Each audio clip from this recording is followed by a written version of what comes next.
Hello and welcome. It is 1 p.m. Eastern Time, so we'll go ahead and get started with the webinar.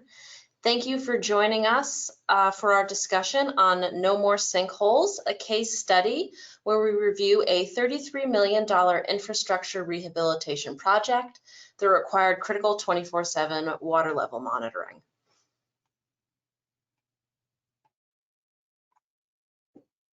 Just a few housekeeping items before we get started. All microphones except for the presenters will be kept on mute for the duration of the webinar. If you have any questions, please type them into the chat feature as shown on the slide here. At the end of the presentation, we'll take some time to answer questions that have been queued up in the chat. When the webinar is finished, you'll be directed to a survey. We would appreciate your feedback, so please tell us how we did.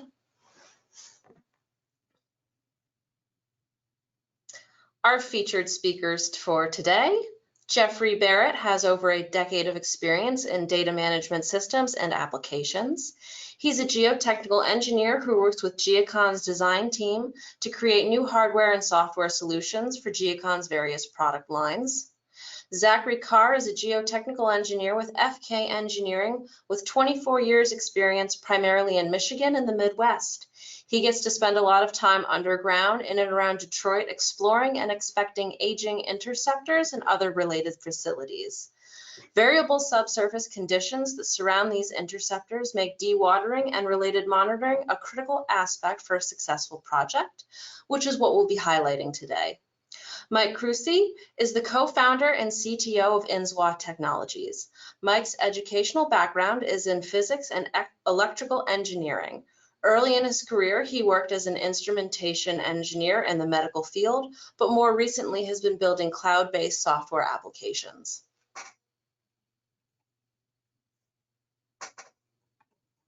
All right. Thank you, Joelle. I appreciate the intro, and I'll get us off started and kind of give a really brief overview of the project that this is all surrounded around, what you guys are attending the seminar for, or the webinar for. Christmas Eve 2016, I got a call that morning from my boss, his first day of vacation, and he's like, hey, we got a big problem. And that set off about 8 months of 24-hour a day, 7-day a week type work. And so this was a sinkhole on an 11-foot diameter, 60-foot deep sewer in Macomb County. It is actually one of two major interceptor arms. This particular arm serves about 600,000 people. The other arm serves another, I think, 250. I think it's together about 800,000 people are serviced by this interceptor. 150 CFS. It's a major arm. This particular reach, this was the third sinkhole since it was built in the early 1970s. The system as a whole is the fourth sinkhole on the system as a whole. So this is an interceptor system that has been plagued with a poor history. And this was, I think, the most recent one before the 2016 was in 2004. This particular sinkhole, you can kind of see in that bottom picture there, it was about a football field long, and this was an early photo. It was continuing to grow as we got out there Christmas Eve morning. It was, it took out this guy's circle driveway, took out an entrance to a one entrance neighborhood. We had to wake everybody up and move them out of their homes on Christmas Eve. So it was a major catastrophe. It was on CNN, which you guys will see here, all over the news, which you'll see in a minute. And we took out to condemn 3 residential homes. 2 of the homes ended up having to be completely demolished. A new commissioner, a new water resource commissioner from Macomb County was just taking over. Her first day on the job is going to be January 1st. And the other commissioner was outgoing and he was on vacation. So she jumped in, pulled the boots on right away. And she's like, hey, why is this going on? Why do we have this history? And it shut off a 29 miles study of the whole interceptor system, which led to the project that we're going to be talking about today. So this is a continuation of that rehab that started in early 2017.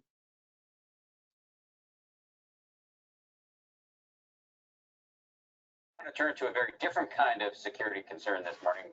This one outside of Detroit. It involves a massive sinkhole that opened up there on Christmas Eve. More than a dozen homes had to be evacuated, people running out with their Christmas gifts in hand. ABC's Eva Pilgrim is on the story from Fraser, Michigan. Eva, good morning. Dan, if you look at this fence behind me, you can see that the brick home is leaning at an angle. It appears to be sliding, a sinkhole pulling it in. This morning, families anxiously waiting to see how big this sinkhole gets and what it takes next. This morning, a state of emergency in Fraser, Michigan. A sinkhole threatening this entire neighborhood. We're a small town, something big has happened. The sinkhole devouring everything above it. Authorities concerned it will grow. Homes hanging in the balance. So far, 22 families evacuated, including Sue Alva, who woke up early Christmas Eve to the sound of splintering brick. Loud noises cracking throughout the evening. They've got progressively greater, like boom, boom, boom. Neighbor Derek Lowen and his father running over to help, grabbing whatever they could. We kept running in and out as much as we could until police officers told us that we could no longer go in because it was too dangerous. This isn't a new problem for this town. In 2004, a massive 160-foot sinkhole opened on the same road, shutting it down for nearly 10 months. But this new sinkhole, even larger, and officials say it could take even longer to fix. Authorities blaming it on a collapsed sewer pipe 45 feet under the ground. Residents being urged to stay away. Let these people get their jobs done. The devastating situation, we don't want to become a tragedy. Engineers are now working to figure out a way to get some of these families back to their homes, but say that could take as much as 2 weeks. Dan and Paula? Eva, thank you. I want to turn to a very So it's maybe, hopefully that came through pretty well. I heard most of that. There was also a very eerie 911 call that we got a recording of, the resident saying her house was cracking in the wee hours of the morning. It was all hands on deck. The commissioner, again, like I said, just took the bull by the horns and said, you know what, we can't have this. Can't have our residents exposed to this. We got to protect ourselves better. So that led to the overall system study, and then what we call a segment 5 project. So the segment 5 project is basically addressing from that sinkhole, which is about 7,000 feet from where we're at right now. I'm actually at the site now, 7,000 feet downstream of where this sinkhole occurred. So it's addressing all that to where it comes to confluence with the other interceptor. So it's addressing all that. This interceptor still has the debris from that sinkhole in it. So we've kind of been limping around with not a full capacity of our interceptor during that time. And we've constructed what you see in this photo here. We're constructing a pump station, which is about 95% done now, down at the downstream end of this arm, the Romeo arm interceptor. It's 65 feet deep. And then once this thing is fully operational, we're going to go in and clean out all the debris from the sinkhole, from the 2016 sinkhole, and then we're going to slip line this entire reach. So this is all in regards to, like, we do not want another sinkhole. So that led to this construction of the shaft. One of the components, I don't want to overstep this, is we have a clay over sand and sands and silts that are surrounding the interceptor, and it's got a high water level, water table. That's, if the interceptor gets a leak, it pipes in that water. We lose that confining pressure around the pipe, and that leads to sinkholes, and that's why this system's been plagued for so long. So we knew early on, hey, we got to build this big pump station. It's going to be a lot of dewatering, and the dewatering is going to be critical. That's probably what my next slide's about anyway, if you want to go to that one. So that's where the soil slide is here. When they started, we have a tiered earth retention system. We did a ribbon lagging upper. We're right, I should note this as well. We're right on the ITC corridor, so we have major electrical lines all over the top of our shaft. So we had to telescope our shaft down, and then we had to work through the upper clay into the sand. So we had to dewater early, and it's been dewatered, an ongoing dewatering program for about 2 years at this point. And it's a 27 or 24-hour day, 7-day a week ordeal out here to make sure that we're keeping the water down, even to this moment.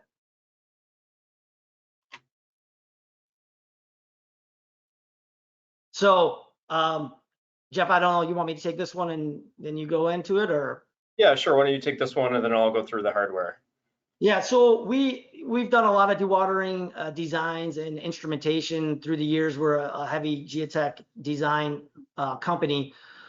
We've used GeoKon vibrating wire piezometers for a lot of our dewatering monitoring. So we knew we were going to develop our monitoring system around the shaft. We had a series of vibrating wires that were put in all the way around, and we started monitoring those, watching our drawdown. I think we had to pump for a couple months before we were even allowed to reach a certain depth with our excavation.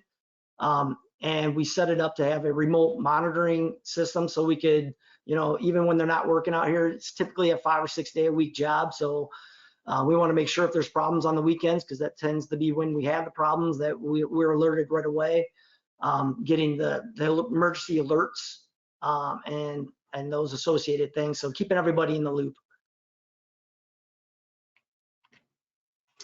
Great, thanks, Zach.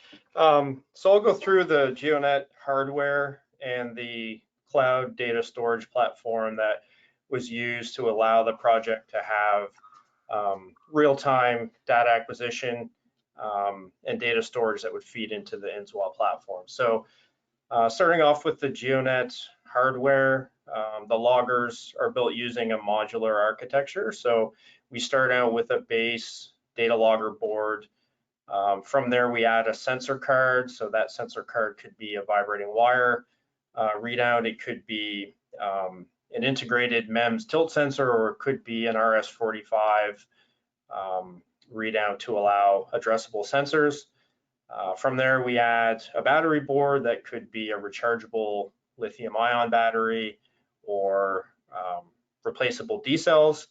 And then finally, we can add telemetry to these loggers. So you can add radio telemetry to communicate to a gateway, or directly to the network through cellular, Wi-Fi, or satellite telemetry.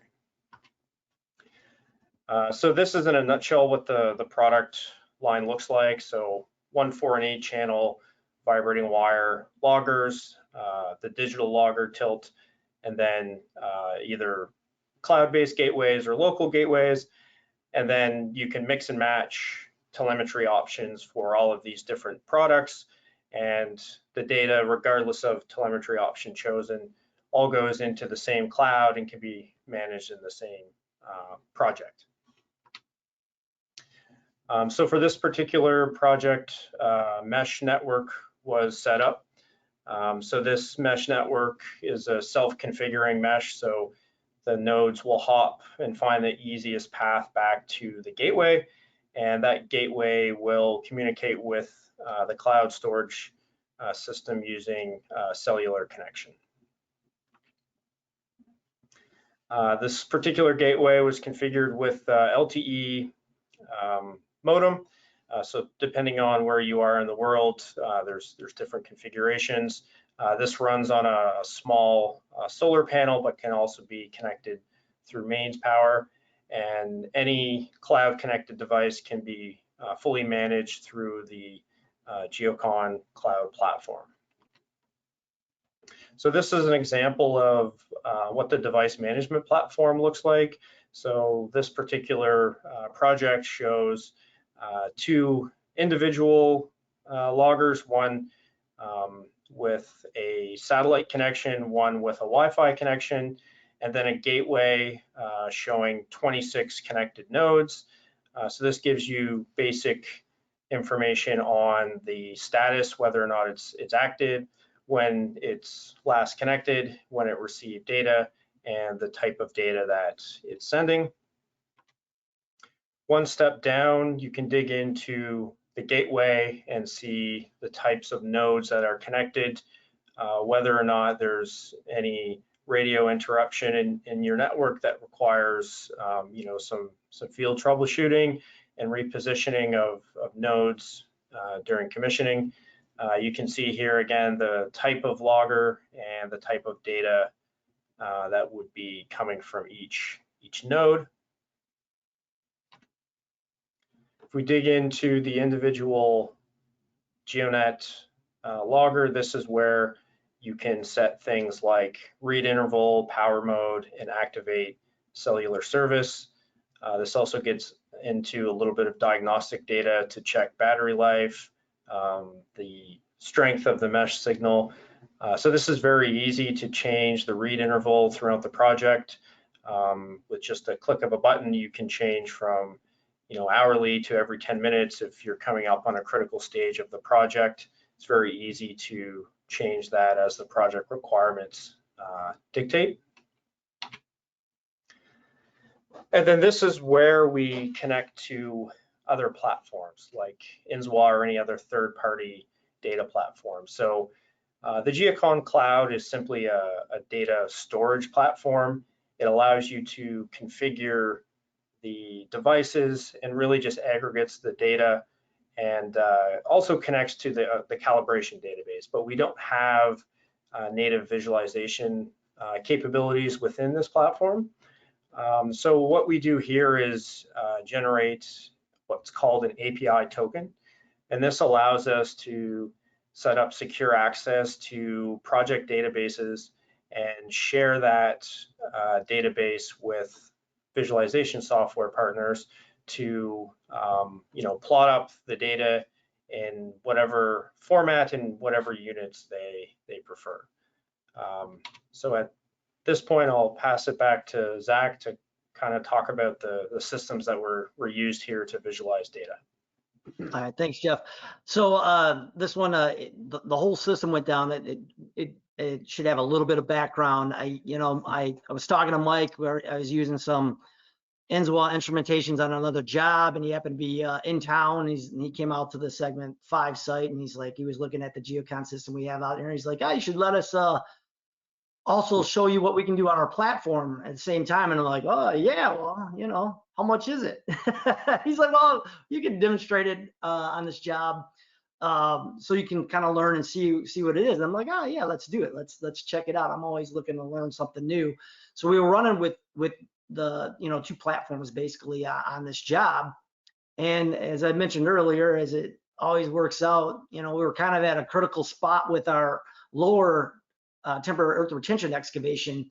And it was a Saturday, and of course the remote system went down. Everybody that's on our text alert got an alert, so everybody was all hands on deck. Of course, I think it was like Saturday morning, and so we were all kind of panicking, and it hit me. I'm like, "Oh, let's check the Inzwa platform as well. Let's see what we got, and just make sure maybe that everything's down." And I was able to still see our data on another platform. It was a different type of failure, so it didn't take out everything for us, and it was complete utter relief. I mean, I didn't have to call the owner and get the contractor out here. We knew we had something that we could troubleshoot, but it didn't have to be done in the middle of a Saturday, which to me was a godsend. Then I think probably hand it off to you then, Mike, on that note. Yep. Well, thanks very much, Zach. Hello, everyone. My name is Mike Cruzy. Thank you very much for being part of today's webinar. In this section of the webinar, we are going to go into FK Engineering's instance on our platform, so we can see how the GeoKon devices are integrated into the platform, and then we can also take a quick look at the data and some of the reporting that they utilize to keep tabs on the project. But before we get into that, I wanted to talk a little bit about Inzwa Cloud. And as some of you may know, Inzwa got its start in the vibration monitoring world. And in working in that world, we learned quite a bit about what people were doing to manage data. And they were doing many different things, but a lot of people were doing things manually, taking data, managing it in Excel, creating charts in Excel, and so on and so forth. So we felt that there was a real opportunity here to build a platform that simplified all of these data management tasks that the people were going through. And so one of the things that we did with Inzwa Cloud was we made the system understand data that was coming in. This allows the system to interpret the data and decide that this data is related to a vibrating wire device or a tilt sensor or whatever it might be. And it can automatically classify that data. And this saves the user from having to define what that is, and then also do data mapping, which a lot of people were doing who were using other types of third-party systems. We wanted to make it really simple for users to be able to get data in and report on it right away. The screenshots that you're seeing here are screenshots of projects that are displaying tooltips with data in them. No configuration was required other than uploading the image in order to be able to view that data. Number 2, please, Jeff.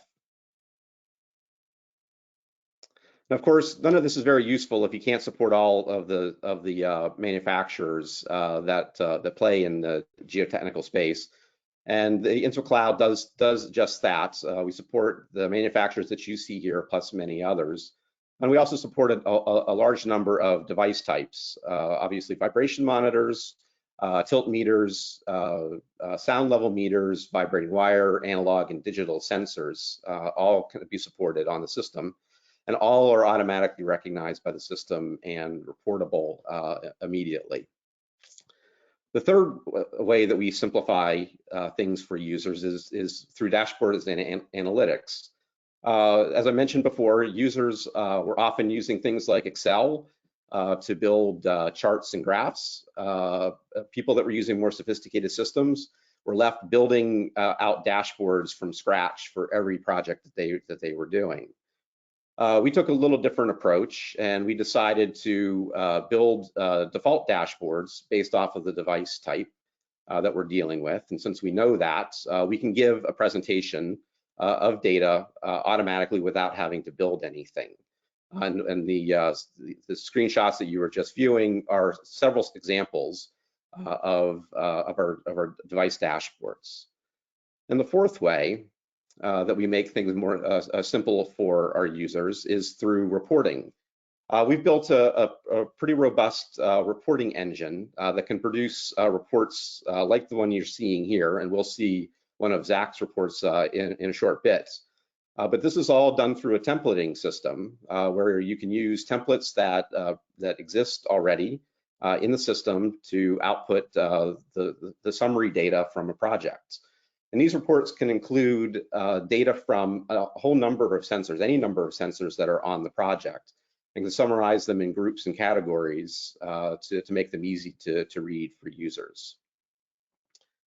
All right, so next we're going to jump over to the software demo. And so I'm going to take over the presentation from Jeff.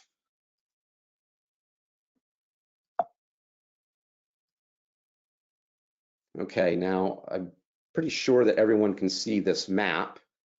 So this is the home screen of our software platform. And I'm not going to dive into this just yet. I'm going to take a little different path than typically do. And I'm going to go over to our device management area. And this is where all of the devices that are automatically recognized by the system are managed. And you can see there's quite a list here. We've got a whole bunch of GeoKon vibrating wire devices defined.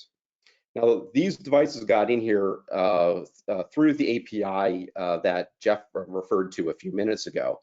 And all we had to do was add the API key that he talked about to the platform.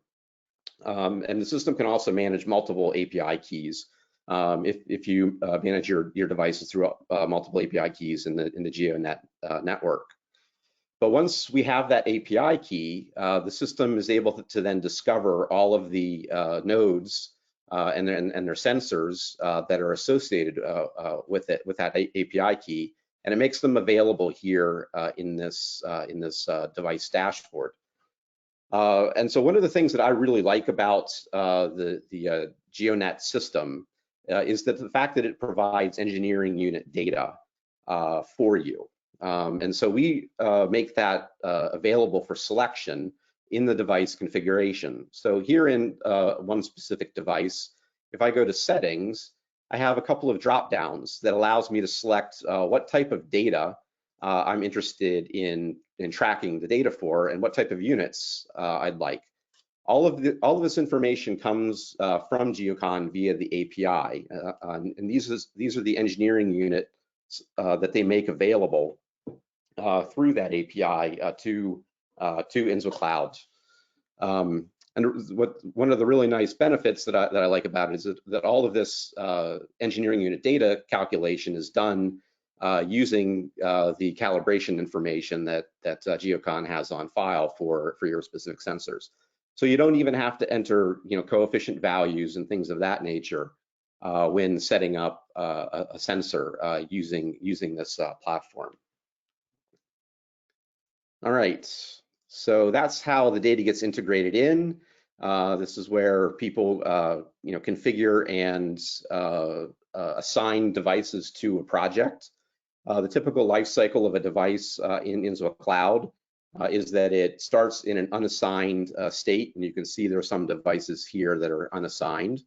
They then get assigned to a project, and they live on that project for a period of time, and then they're unassigned from that project, which makes them available to assign to the next project. And so they can continue to go through this cycle of assignment and unassignment throughout their life. So I'm going to jump back here to the home screen.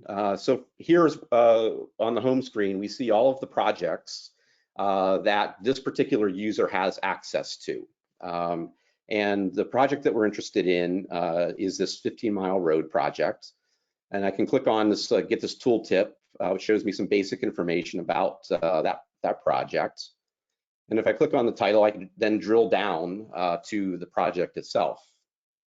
And so in this particular case, this project is set up with a drawing showing the locations of the vibrating wire sensors that have been placed around the interceptor. And we placed pins on this drawing representing each of the sensors. Now you notice that some pins are in red. I believe that those sensors are currently out of service, but the ones shown here in blue are currently in service. If I click on it, I can see the latest piece of information that we have about that particular sensor. By clicking on this, I get down to the device dashboard.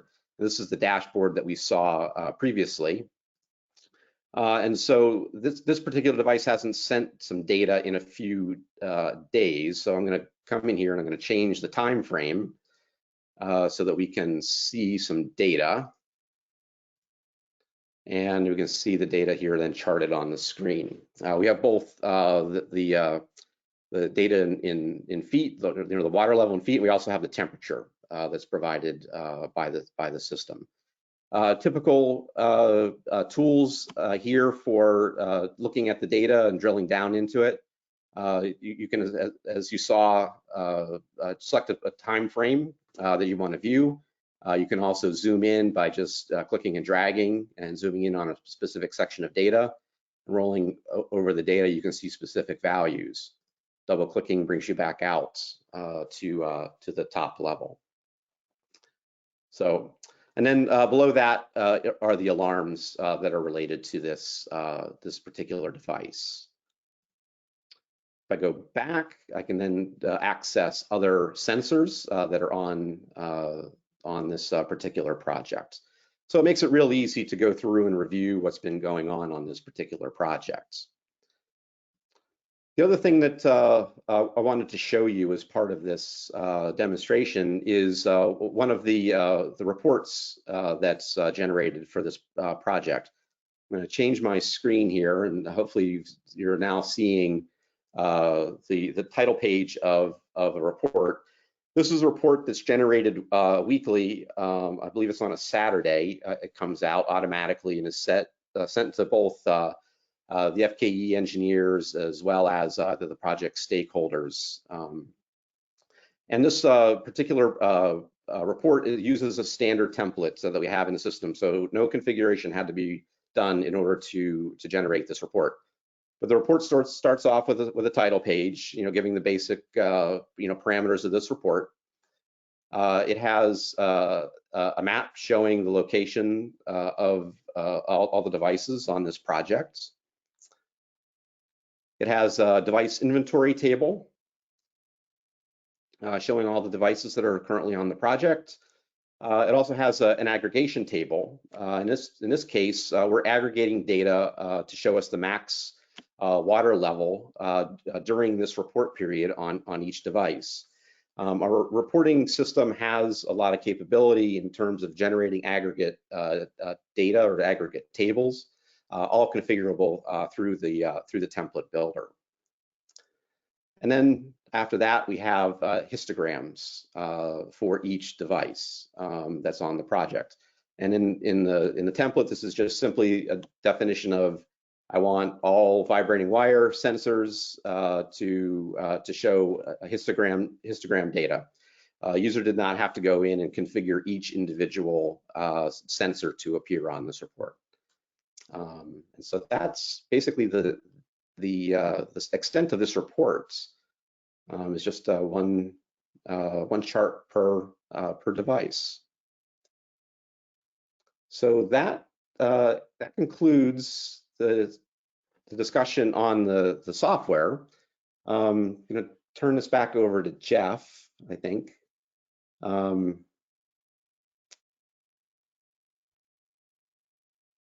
thanks, Mike. So I think Joelle was going to tee up any questions that we had for the Q&A session. Yes. So first up, are plots and Inzwa dashboards auto scale, or can you manually adjust scales? Yes, you can. I'm sorry, I probably should have shown that. So they auto scale by default, but you can adjust the vertical scale to whatever mins and maxes you would like. Great. Next, is the data stored after the sensors are reassigned to a new project? So would they be available for future reference, for example, after 10 years? Yes, they would. Yeah, so we maintain the data from prior projects, and you can go into an inactive project and get to the device dashboard and view the data from that dashboard. And you can also generate reports on past projects. Excellent. What type of settlement monitoring was done? And might be for me. I think that's for Zach. Yeah. So we had the geotechnical monitoring program that we had out here. Obviously, we had the vibrating wires for the groundwater drawdown. We have a partner out here who's our surveyor. So we had control points, both on the temporary earth retention system and on the final structure, on the towers. Like I said, we're in the ITC towers here. So we have a lot of control points there. And we also have inclinometers that are installed around the shaft, and a couple, because of the lower tiers, the lower temporary earth retention system is a soldier pile system. So we have some embedded right in there, right in the earth retention system themselves to monitor for movement. So it's a little, a couple different facets of instrumentation that we had to do out here. I didn't really say it in the introduction, but the particular site that we're on is a very, very busy site through the last 20 years. Not only is it where it's confluence of two interceptors into an even larger interceptor that goes down in the main treatment plant in Detroit, but it's, there was a control structure built here in the early 2000s, and it had a lot of trouble with some dewatering issues. So the site had even a dewatering history. So it even, our ears were even extra perked up for this particular job. So, and again, the site has had so much activity. We slid this pump station between a couple old shafts that were out here. So it's a dynamic site. Let's see. So was there any process required? This one's for Zach too, on settlement. Was there any process required to mitigate any settlements that were occurring? No, we established like action levels and things to keep the contractor aware, like if we're seeing some kind of movements. So we had a protocol in place to where, hey, this is once we hit, I forget exactly what it is offhand, but a third of an inch, we're talking about it. We're saying what's going on? Why do we see this? Why do we see that? Really, what has been used the most out here is if we had, we almost instantly know when a well gets clogged up and is not performing like it normally would be performing. We get an alert right away from our vibrating wire piezometer, and we're on it. I can almost text I'm sure he hates it, but I'll text him like, hey, dewatering well 3 is not doing what it should be doing, man. What's going on? Oh, okay, yeah, they're coming out to check it out. That's been probably what has been most used out here. And again, it's been in place for at least 2 years at this point, I think. Excellent. Let's see. Did the Inzwa platform also support the survey and inclinometer data that was used on this project? No. No. Okay. No. Like I said, the active thing that we were monitoring, the only thing that we did remote monitoring for was the dewatering. Everything else, we had a pretty active and robust monitoring system with the surveyors and the system set in place. Like, hey, if you see some movement, you got to let the resident engineer know, and pretty active communication for everything else. But the dewatering one that's the one that's, dewatering system still running when nobody's here. You leave for that Christmas vacation and I'm nervous, there's certain times where a dewatering system goes down and, we're in bad shape. We're getting closer to where we have a little bit of forgiveness because the pump station's in now, but there was time where, hey, we don't have a bottom of this thing, so we lose dewatering. We have to know right now, and that was the most critical stuff. Let's see, we have one more here queued up. Is it possible to import manually taken data into the Inzwa platform? Yes, it is possible to bring manually taken data into the platform. The best approach to do that kind of depends on the type of data and how much data there is that needs to be imported. But yeah, it is certainly possible to do that. Excellent. We just had another question come through. We'll do one more and then we'll end the Q&A session. So the last question that came through was, how were the sinkholes filled? And do you have any idea how much material was used? Yeah, so how much material's in here? Oh, hey Nick, what's our estimate? What? For how much material's in the pipe still? 6,000 tons. 6,000 tons from the 2016 sinkhole, and that stuff's still in a pipe. So when you walk this 11-foot diameter pipe right now, it's kind of like a beach sand walk, because it's all sand and silts that got blown into the tunnel. So there's 2.5 to 3 feet of sand. So if you can imagine yourself on a nice beach, but it's not a beach. It's you got knee deep sewage you're walking through, but so 6,000 tons. That's from just that sinkhole, because the 04 sinkhole, they actually vacuumed out all the material that got blown in from that one. The sinkholes that have happened over the years, like I said, there's 3 on the Romeo arm, and they are nose to head with each other. They can link up like, wagon blocks. It's just like nothing has been done for long-term fix, and that's what we've been working on now. So this is like, stop putting band-aids on this stuff. Like I said, the 2000 sinkhole was $65-70 million to fix a football field of interceptor. That's, you can't sustain that kind of expenditure. So much more could be done with that kind of money if you're planning things out. Anything done under emergency basis is counterproductive. Great. All right, so we will call that the end of our Q&A. We've had this slide up for a minute here. If anybody was interested, you could use these QR codes to connect with us on LinkedIn.